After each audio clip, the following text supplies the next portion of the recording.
নমস্কার, নিশ্চয়ই আপনারা সবাই ভালো আছেন আর আমরাও সবাই ভালো আছি।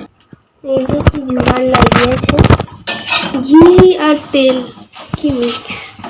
ঘি আর তেল নয়, ঘি রিফাইন তেল দিয়ে লুচিটা তো বেলতে হবে আর ঘি দিয়ে তো ভাজতে হবে।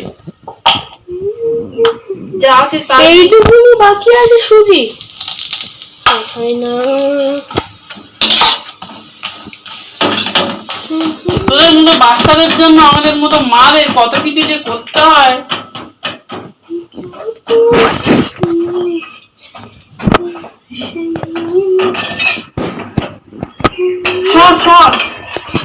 এই সরে যা ভিডিও করে, এটা ফটো নিচ্ছি, ফটো চল হয়ে গেছে। একটু আজকে ভিডিওটা না খুব ছোট্ট, তবে সারাদিন আমি এইটুকুই শ্যুট করতে পেরেছি, তো এইটুকু আপনাদের শেয়ার করলাম। আজকে মাকে নিয়ে একটু ব্যাংকে গেছিলাম, আর মা এইখান স্টেশনের এখান থেকেই যায়, কিন্তু মা লাইন পার হতে পারছিল না।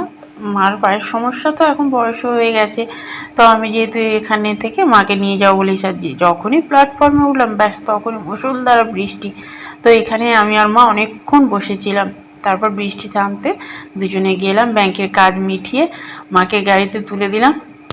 তারপরে আমি একটু বাজার করলাম মানে একটু আলু, পেঁয়াজ, তেল এগুলো বাড়ন্ত ছিল। আর বৃহস্পতিবার অনেক লেট হয়ে গেছে, 2-2:30 বেজে গেছিলো, আর ওই সময় দোকানও বন্ধ ছিল। যেটুকু পেয়েছি শেষের দিকে সব, তো বললাম ওই দিয়ে দিন আজকের দিনটা চলার মতো। তারপর ওগুলো নিয়ে এসে পরিষ্কার করে দিয়ে স্নান টান করে তারপরে এসে রান্না করলাম, আর একটু পাঁপড় ভাজলাম, আর একটু ডাল করলাম, একটু আলু ভাতে, ব্যাস এই দিয়ে আমাদের দুপুরের খাওয়াটা হয়েছে। তবে খাওয়াটা খুব ভালো ছিল, ডাল, পাঁপড় ভাজা, আলু ভাতে, মন্দ খাওয়া না, খুবই ভালো খাওয়া।